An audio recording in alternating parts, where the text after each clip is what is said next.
Hello students, आज current electricity के next lecture में हम लोग पढ़ेंगे व्हीटस्टोन ब्रिज के बारे में। देखो व्हीटस्टोन ब्रिज क्या होता है। व्हीटस्टोन ब्रिज 4 रेजिस्टेंस को जोड़ के एक स्पेशल कॉन्फ़िगरेशन बनाया जाता है और उसमें एक स्पेशल कंडीशन पर एक इम्पॉर्टेंट जो है रिजल्ट मिलता है हम लोगों को। उसी के बारे में हम लोगों को क्या करना है, यहाँ पे डिस्कस करना है। जरा ध्यान से समझिएगा। इसको पहले हम पूरी बात समझा देते हैं आपको और फिर हम लोग इसे नोट डाउन कर लेंगे। ठीक है, ध्यान देना। अगर मान लो कि तुम्हारे पास 4 रेजिस्टेंस हो, ध्यान से समझो, 4 रेजिस्टेंस आपने लिया है। कितना लिया है? 4 रेजिस्टेंस लिया है और इन चारों रेजिस्टेंस को जोड़ के हमने क्या बना दिया, एक क्वाड्रिलेटरल बनाया है। ध्यान से सुनिएगा, हमने 4 रेजिस्टेंस लिया है और इन 4 रेजिस्टेंस को जोड़कर हमने क्या बना दिया, एक क्वाड्रिलेटरल बना दिया है। ठीक है, अब जरा सोचो, मान लीजिए कि ये जो रेजिस्टेंस है ये P है, ये Q है, ये R है, ये S है और ये अलग अलग ओम के अलग अलग रेजिस्टेंस है। उन रेजिस्टेंस की वैल्यू है, जैसे ये रेजिस्टेंस P ओम का है, यह रेजिस्टेंस R ओम का है, यह रेजिस्टेंस Q ओम का है और यह रेजिस्टेंस जो है ये दरअसल S ओम का है। अब देखो, अब हम लोग क्या करते हैं कि एक क्रॉस वन डायगोनल, देखो अब यहाँ पे जो 4 रेजिस्टेंस जोड़ के जब तुमने एक क्वाड्रिलेटरल बनाया है तो इस क्वाड्रिलेटरल के 2 डायगोनल्स होंगे। एक डायगोनल्स में के एक क्रॉस हमने क्या किया, बैटरी जोड़ा। भाई बैटरी क्यों जोड़ेंगे? बैटरी से ही तो करंट वगैरह का सप्लाई होगा, बैटरी ही तो करंट सप्लाई करेगी। इलेक्ट्रिकल सर्किट है तो उसके बाद ही जब करंट होगा तभी तो आप कोई डिस्कशन कर पाएंगे। जरा सोचिए, तो एक क्रॉस, एक डायगोनल के एक क्रॉस हमने क्या किया है, बैटरी जोड़ दिया। अब जो दूसरा डायगोनल है इसके एक क्रॉस हम लोग क्या कर रहे हैं, यहाँ पे अमीटर या गैल्वेनोमीटर जो कहिए, क्योंकि बेसिकली हमें करंट मेजर करना है, हमने जो है एक अमीटर जोड़ दिया है। समझ रहे हैं? तो ये जो कंप्लीट एक सेटअप तैयार हुआ है इसी को हम लोग व्हीटस्टोन ब्रिज कहते हैं। मैं फिर बता रहा हूँ, व्हीटस्टोन ब्रिज का मतलब क्या है कि यहाँ पर 4 रेजिस्टेंस लिया जाएगा जो P, Q, R और यस हमने नाम दिया हुआ है, उतने ओम के रेजिस्टेंस है। ठीक है, इनको जोड़ करके एक क्वाड्रिलेटरल बनाया। उस क्वाड्रिलेटरल के एक डायगोनल के एक क्रॉस हमने बैटरी जोड़ा है और जो दूसरा डायगोनल है उसके एक क्रॉस हमने क्या किया है, अमीटर जोड़ दिया ताकि करंट मेजर कर सके। अब ये आपका सेटअप तैयार हो गया है। ठीक है, अब देखिए करना क्या आपको, आप परेशान होते, अभी हम यहाँ पे लिख देंगे। ठीक है, पूरी स्टेटमेंट हम लिख देंगे, पहले समझ लीजिए दूसरी चीज। अब इन रेजिस्टेंस की जो वैल्यू हो इस तरह से एडजस्ट किया जाए, जो रेजिस्टेंस है उन्हें इस तरह से एडजस्ट। अभी एडजस्ट कैसे करेंगे, अब वो लैब की चीज़ है, उसको उस अकॉर्डिंग हम लोग रख लेंगे। ठीक है, रेजिस्टेंस में ऐसा होगा कि कोई एक रेजिस्टेंस हम वेरिएबल ले लेंगे और उसकी वैल्यू हम चेक करके अपने डिजायर्ड रिजल्ट की ओर पहुंचेंगे, उसकी वैल्यू चेंज करके एग्जैक्टली। तो ज़रा समझिएगा, हम ये कह रहे हैं कि अगर यहाँ पर इन रेजिस्टेंस को इस तरह से सेट किया जाए कि किन्हीं भी 2 एडजेसेंट रेजिस्टेंस का जो रेशियो है, किन्हीं भी 2 एडजेसेंट रेजिस्टेंस का जो रेशियो है, अगर वह बाकी दोनों रेजिस्टेंस के इक्वल हो जाए, रेशियो के, बाकी दोनों रेजिस्टेंस के रेशियो के इक्वल हो जाए, तो इसी को हम लोग बोलते हैं balance condition of Wheatstone bridge. मतलब ये कहा जाएगा कि जो व्हीटस्टोन ब्रिज है वो बैलेंस कंडीशन में है और उस स्पेशल कंडीशन में आप देखेंगे कि जो अमीटर है उसमें नल डिफ्लेक्शन मिलेगा, उस अमीटर में करंट आपको नहीं मिलेगा। मतलब ये अमीटर लगा है बट इस ब्रांच में करंट क्या करेगा, फ्लो नहीं करेगा। और एक बात और, ये जो स्टेटमेंट मैंने बोला है उसका वाइस वर्सा भी करेक्ट होता है। क्या मतलब है, अगर ये जो अमीटर है, अगर इस अमीटर में करंट की वैल्यू 0 है, मीन्स ये जो है ना, ये आपका जो है जो डायगोनल है, इस डायगोनल में अगर करंट फ्लो नहीं कर रहा है तो डेफिनेटली उस केस में क्या होगा, इन दोनों रेजिस्टेंस मतलब P P अपॉन Q जो होगा वो R अपॉन S के इक्वल होगा। मतलब एडजेसेंट इधर इनका रेशियो इन दोनों एडजेसेंट के रेशियो के इक्वल होगा। या आप ऐसे भी कह सकते हैं P upon R Q upon S के इक्वल होगा। ठीक है, तो दोनों सही है। P upon R is equal to Q upon S या P upon Q is R upon S। आप देखेंगे ना, इक्वेशन लिखिए, एक ही बात पड़ेगी।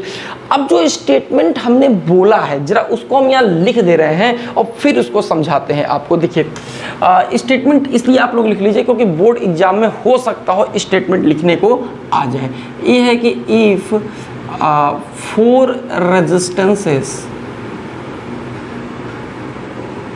Are joined to form a quadrilateral across one diagonal, ammeter is connected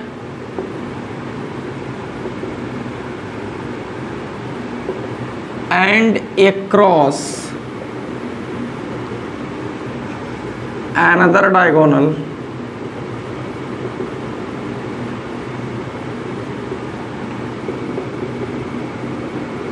battery is connected. Okay, चलिए ये हो गया। तो ये तो हमने एक सेटअप बना लिया, नथिंग इसके अलावा कुछ नहीं, मैंने सिर्फ एक सेटअप यहां बना लिया है। अब देखो कंडीशन क्या है। इफ इसको जरा समझिएगा, ये स्टेटमेंट आपको समझना बहुत ही जरूरी है। If resistances are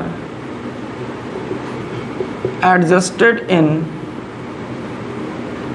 such a way that null deflection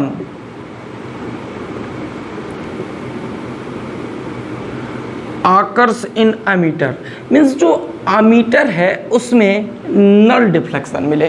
null deflection का मतलब अमीटर में करंट नहीं मिल रहा है। Then ratio of any to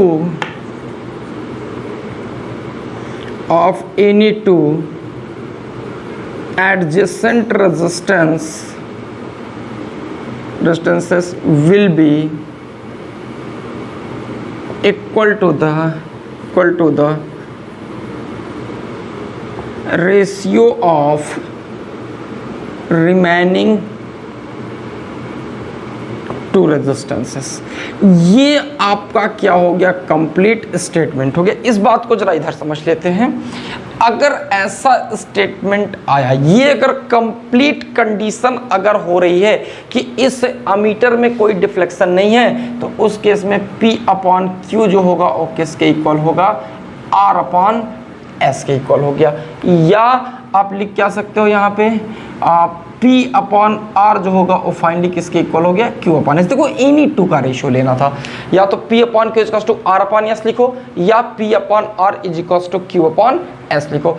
तो ठीक है, आप इसका स्क्रीनशॉट ले लीजिए आप, लेकिन नोट्स जरूर बनाइएगा, ठीक है। लेकिन चलो अभी स्क्रीनशॉट ले लो, फिर आगे बढ़ते हैं। यही इसकी ना बैलेंस कंडीशन होती है। इसी को बोलते हैं कि व्हीट स्टोन ब्रिज क्या हो गया, बैलेंस हो गया। बैलेंस मतलब कि ठीक है, ये नल डिफ्लेक्शन मिल गया, इसका रेशियो इसके रेशियो के इक्वल हो गया, नथिंग एल्स। चलो ठीक है, इसका स्क्रीनशॉट ले लो। okay.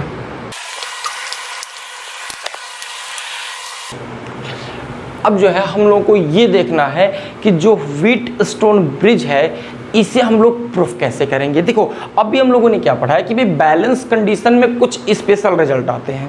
Special result, null deflection अगर अमीटर में है तो रेशियो जो रेजिस्टेंस था वो क्या था, इक्वल होते थे। वो आप समझ रहे हैं चीज़ों को। बट हमें उस चीज़ को प्रूफ करना होगा कि जो बात हम कह रहे हैं यह किस तरीके से करेक्ट है। ध्यान से सुनिए। जैसे मान लो ये तुम्हारे पास एक जैसे रेजिस्टेंस को पहले हम पूरा डायग्राम बना लेते हैं, उसके बाद थोड़ा समझाने में अच्छा रहेगा। देखिए ठीक है, ये P हो गया, ये Q हो गया,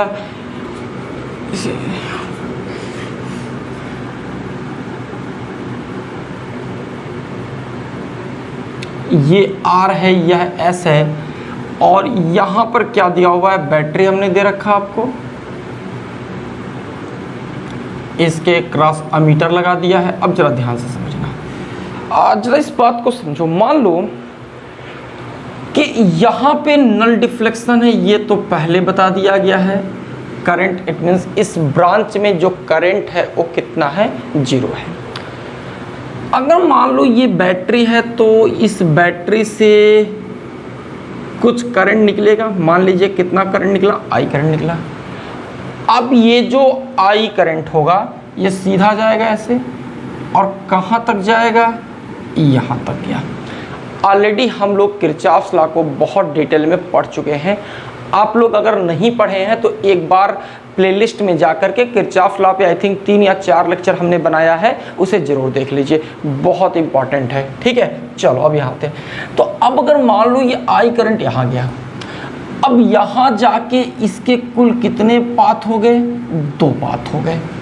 तो मान लीजिए कि इधर की तरफ कितना करंट जा रहा है, I1 करंट है जो इस ब्रांच से होके जा रहा है, तो डेफिनेटली कितना करंट है जो बचा इधर से जाने को, वो बचता है I-I1। ये सारे काम हम लोग बहुत कई बार किए हुए हैं जब हम लोग किरचॉफ पढ़ रहे थे। ठीक है, ये किरचॉफ फर्स्ट लॉ का एप्लीकेशन है बेसिकली। चलिए आगे देखिए। अब मान लो ये जो I1 करंट है अब वो यहाँ तक पहुँचा, यहाँ जा करके बेसिकली 2 रास्ते हो गए। 2 रास्ते होने का क्या मतलब है कि कुछ करंट इधर जाना चाहिए, कुछ इधर जाना चाहिए, बट ऑलरेडी पहले ही हम लोग डिसाइड कर चुके हैं कि इस ब्रांच में कोई करंट का फ्लो नहीं करेगा, तो डेफिनेटली जो करंट होगा पूरा पूरा क्या होगा, सीधे जाएगा, और ये एकदम एग्जैक्टली सीधा चला गया। अब देखो इसी तरह से जो I-I1 जो इस ब्रांच में आ रहा है, यह सीधा आया। यहाँ आकर के भी आप देखेंगे कि ये जो करंट है भाई, होना तो 2 ब्रांच चाहिए, कुछ इधर जाना चाहिए, कुछ इधर जाना चाहिए, बट पहले ही डिसाइडेड है कि इस ब्रांच में करंट 0 है। ये बात ऑलरेडी डिसाइडेड है, बैलेंस व्हीटस्टोन ब्रिज की प्रायर कंडीशन है ये कि इस ब्रांच में करंट नहीं होना चाहिए। पहले मेरी बात समझिए, अभी इसमें बहुत सारी बातें और करनी जो भी आगे हम करेंगे। देखो तो अब आप बताओ, अगर I-I1 इधर आया तो डेफिनेटली जो करंट होगा I-I1 सीधा आएगा, वही I-I1 करंट इस तरह से आएगा। अब जरा देखो यहाँ कितना हो गया, I करंट हो गया। तो अब आप एक बात ध्यान से समझना, हुआ क्या कि I1 करंट ऐसे था जो ऐसे चला गया, I-I1 ऐसे आया और ऐसे चला गया, दोनों मिलके I हो गए। अब बैटरी के नेगेटिव प्लेट पे कितना करंट पहुंच गया, I करंट। मतलब जो डिस्ट्रीब्यूशन हमने किया है वह ठीक डिस्ट्रीब्यूशन है। ठीक है, चलिए अब आप एक काम करें, 2 लूप लीजिए। ये लूप नंबर 1 है, ये लूप नंबर 2 है। हम लोग जो है सबसे पहले बात करते हैं इन लूप नंबर 1 का। तो इन लूप नंबर 1 में हम लोग कोई इक्वेशन फॉर्म करेंगे जैसे हम लोग किरचॉफ्स लॉ से किया करते हैं। जैसे मान लो लूप नंबर 1, ये मान लो पॉइंट आपका क्या हो गया, 1 हो गया, तो क्या लिखेंगे, V1। आगे चले, अपोजिट ऑफ करंट, तो क्या लिखोगे, प्लस I-I1 इंटू Q। फिर आगे गए इन the direction of current minus I1P, और फिर इधर से गया, फिर पहुंच गए पॉइंट 1 पे V1। तो क्या मिला आपको, आपको मिला I-I1 into Q and that's equals to I1 into P। इसी तरह से अगर हम लोग इन लूप नंबर 2 में चलें तो मान लो कोई पॉइंट 2 ऐसे ले लो, तो यही तो बताया मैंने आपको, ये पूरी बात ऑलरेडी हम लोग डिफाइन कर चुके हैं।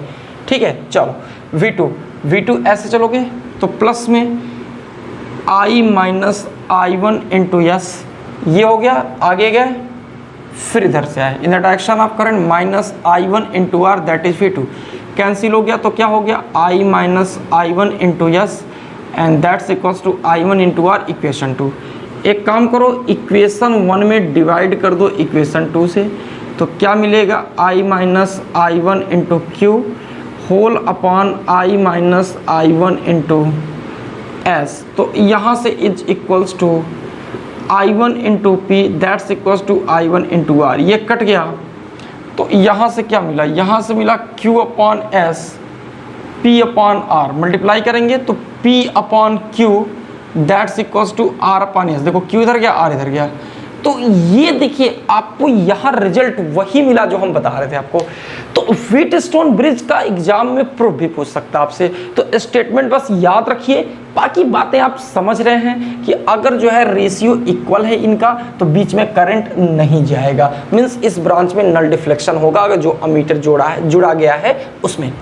तो ठीक है, आ गया, हमने ये पहले ही मान लिया था कि करंट इस ब्रांच में 0 है और हमको रिजल्ट मिल गया जो हम चाह रहे थे।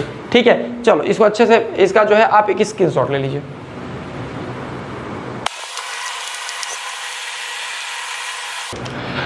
एक क्वेश्चन करते हैं हम लोग, जो भी हम लोग के एक बैलेंस व्हीटस्टोन ब्रिज को जो हम लोगों ने पढ़ा उस पर एक क्वेश्चन सॉल्व करते हैं।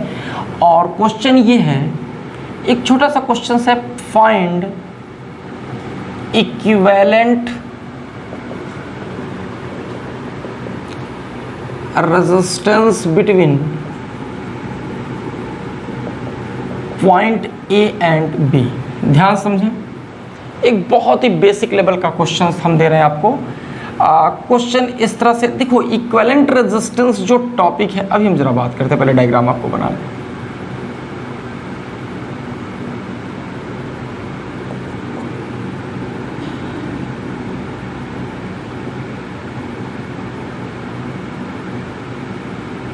ठीक है, देखिए इक्विवेलेंट रेजिस्टेंस जो टॉपिक है अभी मैंने आपको नहीं पढ़ाया है, बट जितनी आवश्यकता है इतना आप लोग ऑलरेडी सीरीज पैरेलल की बस बात है जो आप लोग 10th में पढ़े हुए हैं। पहले हम व्हीटस्टोन ब्रिज आज पढ़ा रहे हैं, नेक्स्ट क्लास में आपको मीटर ब्रिज और पोटेंशियोमीटर वगैरह जब पढ़ा देंगे कंप्लीट इलेक्ट्रिकल ऑपरेटर्स जो भी इंस्ट्रूमेंट्स हैं, तो लास्ट में हम इक्विवेलेंट रेजिस्टेंस पे बातचीत करेंगे और उसमें बहुत सारे वीडियो उस पर भी हम बनाएंगे। ठीक है, तो अभी बस उतने की जरूरत है जितना आपने क्लास 10th लेवल पे पढ़ा हुआ है, इसलिए हम इस पे क्वेश्चन आपको दे रहे हैं। ध्यान दीजिएगा, आप आराम से समझ जाएंगे, बस ध्यान दो। जैसे मान लो यहाँ पर ये पॉइंट ए और बी के बीच में आपको क्या निकालना है, इक्विवेलेंट रेजिस्टेंस निकालना है। क्या तरीका है, अगर एक देखो, ये तो पहली बात बिल्कुल एक व्हीटस्टोन की तरह से दिख रहा। तुम कहोगे सर आपने ये रेजिस्टेंस तो वहां नहीं जोड़ा था। हाँ बिल्कुल नहीं जोड़ा था, बट यहाँ एक अमीटर तो जोड़ा था ना, आप उसमें मत जाइए, बस आप ये समझिए कि रेशियो इक्वल है कि नहीं। अगर रेशियो इक्वल है तो जो बीच वाला ब्रांच उसमें करंट जाएगा ही नहीं, जब करंट नहीं जाएगा तो रेजिस्टेंस या कोई भी चीज वो काम करेगा ही नहीं हो। समझ रहे हैं, तो ध्यान दो। जैसे अगर देखोगे तो इधर का रेशियो कितना है, तो R/2R, इसका रेशियो 1/2 हो गया। देखो इधर देखो, ऐसे ही 2R/4R, इसका भी रेशियो कितना हो गया, 1/2 हो गया। तो डेफिनेटली क्या होगा कि जो बीच वाला ब्रांच है इस ब्रांच में करंट नहीं जाएगा, और करंट नहीं जाने का मतलब है कि इसकी कोई रिलेवेंसी इस सर्किट में नहीं है। क्यों? क्योंकि इस ब्रांच में करंट नहीं जा रहा है। क्यों नहीं जा रहा है? क्योंकि बैलेंस व्हीटस्टोन ब्रिज है, उस कंडीशन को सेटिस्फाई कर रहा है जो गिवन वैल्यूज ऑफ रेजिस्टेंस है। ठीक है, इसलिए करंट नहीं जाएगा। तो अब इस डायग्राम को आप सिंपल फॉर्म में कैसे बना सकते हैं, तो आप बिल्कुल बना लेंगे ऐसे, और जो बीच वाला रेजिस्टेंस है उसको आप कैंसिल कर दीजिए। तो ये B हो गया, यह A हो गया, R 2R, ये हो गया 2R and this is 4R। अब आप सोचो ये दोनों सीरीज में हैं, तो मान लीजिए इनका रेजिस्टेंस इक्विवेलेंट R1 है, इसका R2 है, ये दोनों भी सीरीज में है। आगे की बातें आप समझ रहे हैं, ये दोनों सीरीज, ये दोनों सीरीज, ये दोनों पैरेलल। अरे भाई अब तो क्लास 10th लेवल से भी आसान हो गया आपके लिए सर्किट, तो ध्यान दीजिए। अब आप सोचो ना, ये R और 2R ये दोनों किस में है, सीरीज में है। तो अगर ये सीरीज में है तो इनका इक्विवेलेंट क्या हो जाएगा, 3R। आपने क्या पढ़ा है, equivalent resistance in series R is equals to R1 + R2 + R3 + R4, यही पढ़ा है। इन पैरेलल आपने पढ़ा है 1/R is equals to 1/R1 + 1/R2 and so on. जितने भी रेजिस्टेंस है आप इन्वर्स करके ऐड कर लेंगे। ये पैरेलल में करते हैं, और रेजिस्टेंस के कॉम्बिनेशन के सीरीज कॉम्बिनेशन में हम लोग क्या करते हैं, डायरेक्ट ऐड करते हैं। अब ध्यान दीजिए, तो R और 2R किस में है, सीरीज में, तो क्या हो जाएगा 3R। यहाँ पे 2R एंड 4R ये दोनों सीरीज में है, तो क्या करेंगे, डायरेक्ट ऐड होगा। तो 2R + 4R कितना हो गया, 6R। अब लास्ट में आप लिख दीजिए इस बात को, भाई ये ऊपर एक 3R एक नीचे 6R, ये दोनों किस में हो गए, पैरेलल में है। तो क्या लिख सकते हैं, 3R and 6R both are in parallel. अगर आप बात समझ नहीं रहे तो एक डायग्राम और चाहे तो आप बना लें, वैसे जरूरत है नहीं। एक ये 3R हो गया क्योंकि इन दोनों का, और नीचे आएंगे तो ये दोनों मिल करके एक बना दिए 6R का। ये पॉइंट ए है, ये पॉइंट बी है। आपको पूरी बात समझ में आ गई होगी, ठीक है। तो ये दोनों किस में हो गए, पैरेलल में हो गए। तो अब R इक्विवेलेंट मान लो, R ही इक्विवेलेंट मान लो, तो 1/R that's equals to 1/3R 1/6R। तो सॉल्व कर लेंगे तो कितना आ जाएगा, ये हो जाएगा 2R, ठीक है।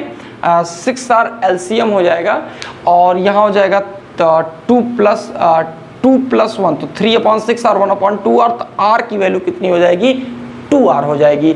तो ये इक्विवेलेंट रेजिस्टेंस है 2R किन दो पॉइंट्स के बीच में, A और B के बीच का क्या है, इक्विवेलेंट रेजिस्टेंस, जो आपके पास आ गया है।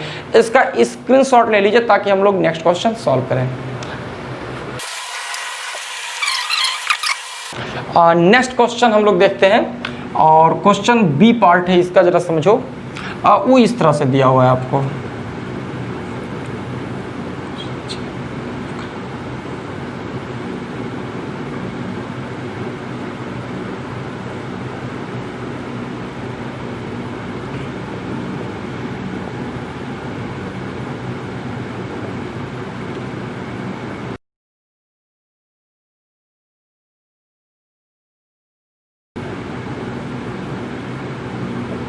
देखो ये आपको एक सर्किट दिया है, यहाँ पे ए और बी के बीच में इक्विवेलेंट रेजिस्टेंस निकालना है। ध्यान समझो।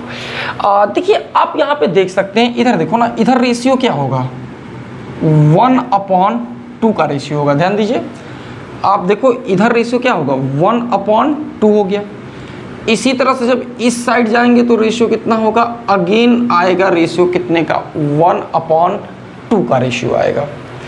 तो ये जो बीच का है ना, ये क्या होगा, कैंसिल हो जाएगा। अब ये बात आप समझ रहे हैं, ऐसा मैं क्यों कह रहा हूँ, क्योंकि इस रेजिस्टेंस को अगर छोड़ दो ना तो जो पूरा है ये एक व्हीटस्टोन की तरह से एक सिस्टम बन गया है। फर्दर अगर डायग्राम बनाओगे तो कैसे बनेगा, ए बी हो गया, ए हो गया, ए 2 ओम हो गया,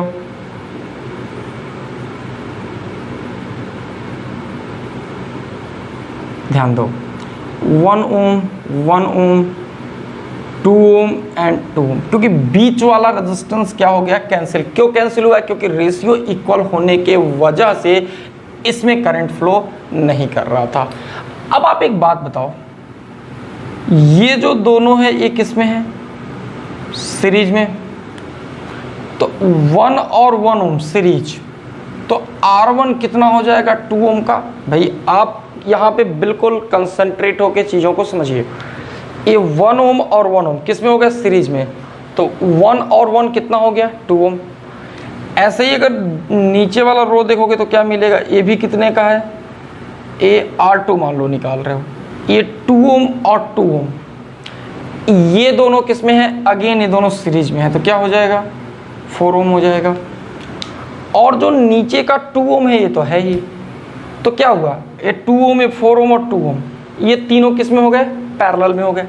तो अब आप यहाँ से क्या लिख सकते हैं, 2 ओम 4 ओम एंड 2 ओम, ये दरअसल किस में है, पैरेलल में है। तो आप लिख सकते हैं कि 1/R इज 1/2 + 1/4 + 1/2। आप इसको सॉल्व करेंगे तो वैल्यू आप देख लो, 4 LCM हो जाएगा, कर लो यार, साल 2 मिनट लगेगा। 2 + 1 + 2, तो RE आई थिंक 1/R की वैल्यू आ रही है ना, यहाँ पे देखो, ये बेसिकली 1/R था, तो यहाँ से 1/R कितना हो जाएगा, 5/4। तो जो R है वो आपके पास कितना आया, 4/5 ओम। तो ये इस सर्किट का क्या हो गया, इक्विवेलेंट रेजिस्टेंस हो गया। फिर समझा दे रहा हूँ आपको, इधर का रेशियो इसके इक्वल है, दैट्स वाई ये बीच वाला कैंसिल हो गया। और आप इस तरह से क्वेश्चन को क्या कर सकते हो, सॉल्व कर सकते हो। एक नेक्स्ट क्वेश्चन देखते हैं, इसका स्क्रीनशॉट आप ले लीजिए पहले।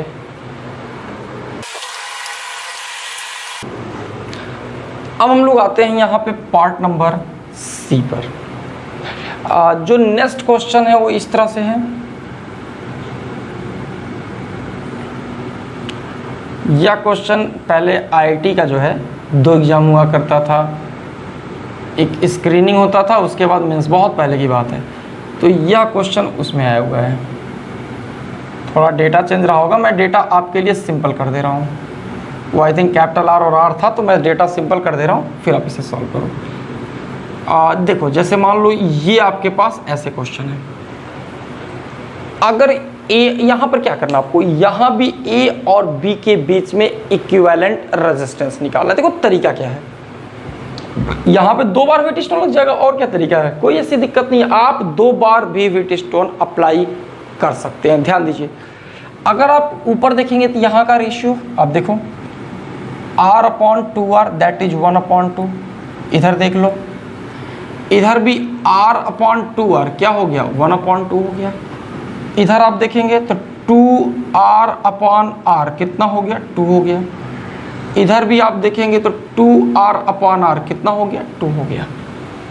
तो आप देखो ना, इन दोनों का रेशियो इन दोनों का रेशियो की करो, दैट्स वाई ये कैंसिल हो गया। यही तो बात हो रही थी कि बीच वाले ब्रांच में करंट जाएगा नहीं, तो अगर उसमें कोई रेजिस्टेंस है भी तो हम उसे क्या करेंगे, कैंसिल कर देंगे। और देखिए यहाँ पे 2R/R2 है, 2R/R2 है, ये रेजिस्टेंस भी क्या होगा, कैंसिल हो जाएगा। अब देखिए डायग्राम कैसे बनेगा, तो जो सर्किट है वो सिंपल फॉर्म में इस तरीके से बन जाएगा।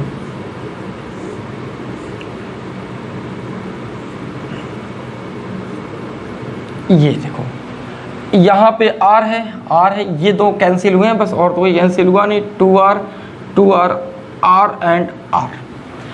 कैलकुलेट करना है, कैसे करेंगे देखिए। अब आप बताओ, ये जो है ना, ध्यान सुनिएगा, ये दोनों क्या हो गए, ये सीरीज में है, तो इनका इक्विवेलेंट R1 कितना हो गया, 2R हो गया। ऐसे आप देखेंगे 2R ये दोनों किस में है, सीरीज में है। तो जब ये दोनों सीरीज में हैं तो इनका इक्विवेलेंट R2 कितना हो गया, 4R हो गया। ऐसे ही जो ये दोनों है, ये दोनों भी किस में हो गया, सीरीज में, तो इनका इक्विवेलेंट R3 भी कितना हो गया, 2R। ध्यान समझो, R 2R का 4R, R and R series 2R। अब आप ध्यान दो, तो ये जो तीनों है ना, 2R 4R एंड 2R, ये तीनों किस में हो गए, पैरेलल में हो गए।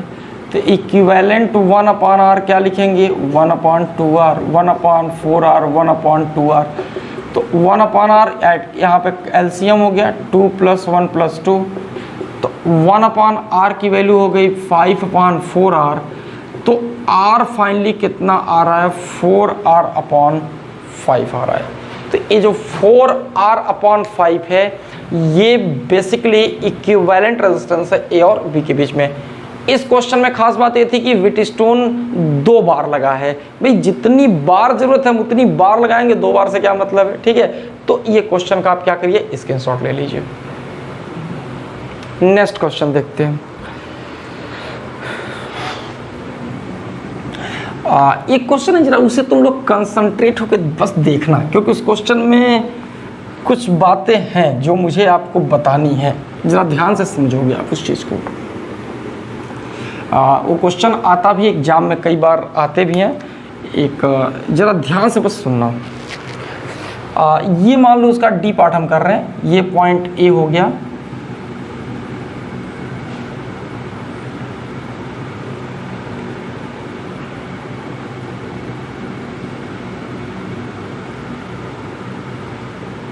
देखो ये मान लो 1 ओम हो गया, 2 ओम, कुछ भी ले सकते हो, 2 ओम ले लिया, 4 ओम हो गया, 5 ओम, कुछ भी मान लो।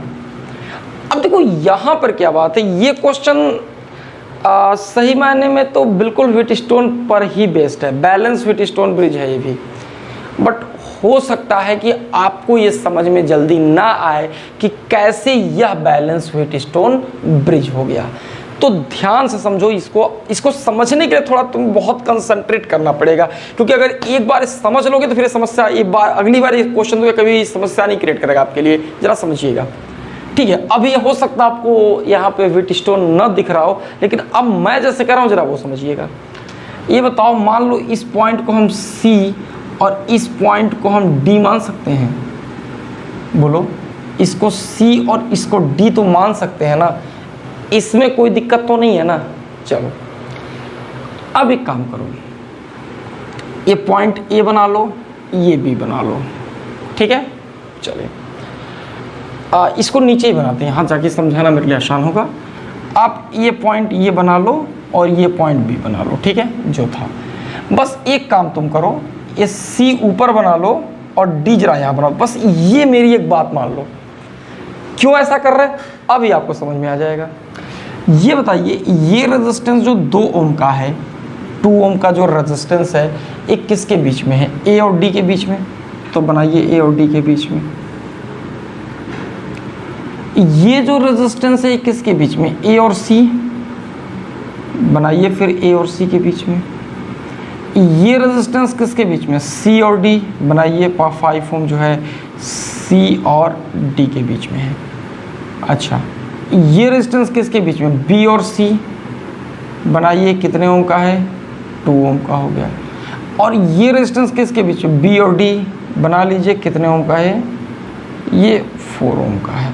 अब जरा सोचिए, अब आप बताइए इक्विवेलेंट ये व्हीटस्टोन हुआ कि नहीं हुआ? अब आपको समझ में आ गया। तो ठीक है, इस तरह के कई बार जो है स्वरूप परिवर्तित करके डायग्राम दिए जाते हैं, बट ठीक है, बोर्ड्स के लिए इतना पर्याप्त है, इससे ज़्यादा कॉम्प्लिकेशन नहीं क्रिएट करेगा बोर्ड्स में, इसकी गारंटी है। ठीक है, चलिए देख लीजिए कैसे सॉल्व करेंगे। अब तो आप समझ जाएंगे ना, इधर क्या हो गया 1/2, ठीक है, 2/4 का रेशियो है तो डेफिनेटली ये भी होगा 1/2। तो ये जो बीच वाला वो कैंसिल हो गया। जब बीच वाला कैंसिल हो गया तो जो आपका यहाँ पे डायग्राम वो कैसे बन जाएगा? वो बस ये हो गया, ये 1 ओम 2 ओम, ये हो गया 2 ओम और ये कितना हो गया 4 ओम। ये बी हो गया, ए हो गया 1 ओम 2 ओम 2 ओम, ये हो गया 4 ओम। अब जरा बताओ ये दोनों किस में हो गए? सीरीज में। तो R1 हो जाएगा 1 + 2 दैट इज 3 ओम। ये दोनों किस में हो गए? सीरीज में। तो R2 कितना हो जाएगा? 2 + 4 दैट इज 6 ओम। आगे देखते हैं, ये जो दोनों है ना 3 ओम एंड 6 ओम, ये बेसिकली दोनों किस में हो गए? पैरेलल में हो गए। तो क्या लिख सकते हैं आप? 1/r is 1/3 1/6। यहाँ से आप 6 ले लो एलसीएम, तो 2 + 1 तो 1/r क्या हो जाएगा? 3/6। तो r जो आएगा वो फाइनली उसकी वैल्यू कितनी हो जाएगी? 2 ओम हो जाएगी। इसमें कोई दिक्कत आपको अब नहीं होनी चाहिए। आशा करते हैं क्वेश्चन आपको समझ में निश्चित रूप से आया होगा। इसका स्क्रीनशॉट ले लो और ये क्वेश्चन स्पेशली जरूर तैयार कर लेना, ठीक है। चलो स्क्रीनशॉट ले लो ताकि हम नेक्स्ट क्वेश्चन आपको दें।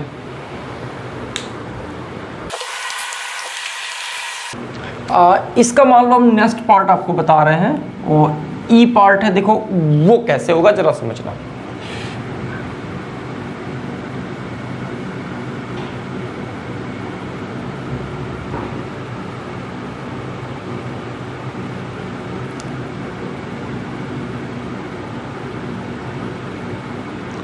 ये ए हो गया 1 ओम 2 ओम 1 ओम 2 ओम 4 ओम। ये क्वेश्चन है, देखो बहुत इजी क्वेश्चन है, बट कैसे करोगे ये तुम लोग करोगे, हम नहीं करने वाले हैं।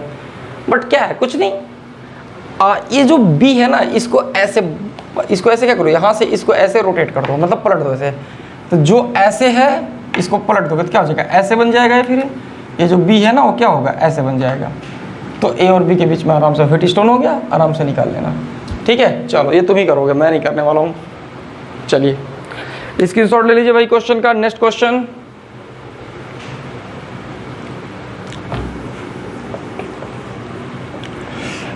अब जो है हम इसका नेक्स्ट पार्ट सॉल्व करने जा रहे हैं। नेक्स्ट पार्ट कौन सा पार्ट है इसका? एफ पार्ट है। एफ पार्ट क्या है जरा उस पर फोकस हम लोग करते, ध्यान दीजिए। देखिए यहाँ पर अब आपको ये करना है, एक क्वेश्चन मैं दे रहा हूँ, ये भी देखो थोड़ा सा है इस क्वेश्चन में कुछ, जरा ध्यान से समझना बस। बस इस क्वेश्चन में पता है कुछ करना नहीं, बस आपको इस क्वेश्चन को ध्यान से देखना है। अगर तुम ध्यान से देख लिए तो क्वेश्चन हो जाएगा, क्योंकि इस क्वेश्चन में दरअसल कुछ है ही नहीं।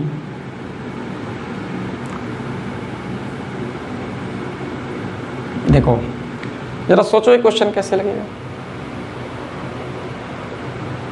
ठीक है, अब मैं बताता हूँ, आप लोग सोच लिए होंगे, और जब भी सोचने को कहा करें तो वीडियो थोड़ा सा पास कर लीजिए और सोचिए, और फिर तो हम बताने के लिए हैं ही। चलिए आइए, आपने जो सोचा होगा उसके अकॉर्डिंग आप वही काम किए होंगे कि इन दोनों का रेशियो लिए होंगे, इसको कैंसिल कर दिए होंगे। जी नहीं, ऐसा नहीं करना था आपको। क्यों ऐसा नहीं करना था, जरा समझ लो। देखो वो यहाँ पे देखो प्रॉब्लम है क्या, प्रॉब्लम ये है कि यह व्हीटस्टोन ब्रिज है ही नहीं। क्यों नहीं है, क्योंकि देखो इक्विवेलेंट किसके बीच में पूछ रहा है, ए और बी के बीच में। जो पांचवा रेजिस्टेंस लगा है वो भी ए और बी में लगा है ना। तो हमने क्या कंडीशन, हमने बताया था कि व्हीटस्टोन के लिए 4 रेजिस्टेंस से एक क्वाड्रिलेटरल बन गया, एंड अगर ये मान लो क्वाड्रिलेटरल बन गया तो एक डायगोनल के क्रॉस ए बी मतलब बैटरी, और जो अमीटर था वो दूसरी डायगोनल के बीच में था, वो बिटवीन दूसरा, याद रखना ए बी पहला डायगोनल था और जो ये था दूसरा डायगोनल था, और तब इनका रेशियो इक्वल होने पे इसको हम लोग कैंसिल कर रहे थे। बट यहाँ प्रॉब्लम ये है कि यहाँ पे, अब आप समझ गए होंगे मैं जो कहना चाह रहा हूँ, ये भी उन्हीं के बीच में है, तो यहाँ व्हीटस्टोन नहीं होगा, ये समझ लीजिए। अब देखो फिर क्या होगा, अगर यह व्हीटस्टोन नहीं होगा तो फिर क्या करोगे, जरा उस बात को समझो। ये दोनों किस में हैं, सीरीज में, बिल्कुल। तो R1 क्या हो गया, 3R हो गया। ये R और 2R किस में हो गया, सीरीज में, तो R2 कितना हो गया, 3R हो गया। अब एक बात बताओ, ये जो इधर क्या हो गया, 3R 4R एंड 3R, ये तीनों किस में हो गए, पैरेलल में हो गए। तो 1/R कितना हो गया, 1/3R, 1/4R, 1/3R। तो इसकी वैल्यू कितनी हो जाएगी, 12R। एलसीएम ले लीजिए। अब आपके लिए आसान है, मैं झूठी बता रहा हूँ, फिर भी चलो बता दे रहा हूँ, बस समझ गया मैं आपसे जो कह रहा था ना कि ये व्हीटस्टोन नहीं है क्योंकि उन्हीं के बीच में डायगोनल है। अब इस तरह मैं नहीं समझाऊंगा, अब आप खुद सोचिए, ठीक है।